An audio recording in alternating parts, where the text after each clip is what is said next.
Tim Berners-Lee ലോകത്തെ മാറ്റിമറിച്ച world wide വെബിന്റെ സ്ഥാപകൻ എന്ന നിലയിൽ അറിയപ്പെടുന്ന ഒരു ബ്രിട്ടീഷ് കമ്പ്യൂട്ടർ ശാസ്ത്രജ്ഞനാണ്. 1989-ൽ സ്വിറ്റ്സർലൻഡിലെ സേൺ എന്ന ഗവേഷണ സ്ഥാപനത്തിൽ ജോലി ചെയ്യുമ്പോഴാണ് അദ്ദേഹം ഈ ആശയം മുന്നോട്ട് വെച്ചത്. ശാസ്ത്രജ്ഞർക്ക് വിവരങ്ങൾ എളുപ്പത്തിൽ പങ്കുവയ്ക്കാൻ ഒരു മാർഗം കണ്ടെത്തുക എന്നതായിരുന്നു അദ്ദേഹത്തിന്റെ ലക്ഷ്യം. അങ്ങനെ 1990-ൽ അദ്ദേഹം ആദ്യത്തെ വെബ് സെർവറും വെബ് ബ്രൗസറും ഉണ്ടാക്കി. ഒപ്പം ഇന്റർനെറ്റിലെ പേജുകൾക്ക് വിലാസം നൽകുന്ന URL, വിവരങ്ങൾ കൈമാറുന്ന HTTP, വെബ് പേജുകൾ നിർമ്മിക്കാൻ ഉപയോഗിക്കുന്ന HTML തുടങ്ങിയ അടിസ്ഥാന പ്രോട്ടോക്കോളുകളും രൂപപ്പെടുത്തി. ഇവയെല്ലാം സൗജന്യമായി പൊതുജനങ്ങൾക്ക് ലഭ്യമാക്കാൻ അദ്ദേഹം തീരുമാനിച്ചു.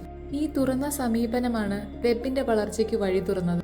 ഇന്ന് കാണുന്ന ഇന്റർനെറ്റ് ലോകം അദ്ദേഹത്തിന്റെ ഈ കണ്ടുപിടുത്തങ്ങളിലൂടെയാണ് ഉണ്ടായത്. ഈ സംഭാവനകൾക്ക് അദ്ദേഹത്തിന് നിരവധി അന്താരാഷ്ട്ര പുരസ്കാരങ്ങൾ ലഭിച്ചിട്ടുണ്ട്. 2004-ൽ ബ്രിട്ടീഷ് രാജ്ഞി അദ്ദേഹത്തിന് നൈറ്റ്ഹുഡ് പദവി നൽകി ആദരിക്കുകയും ചെയ്തു.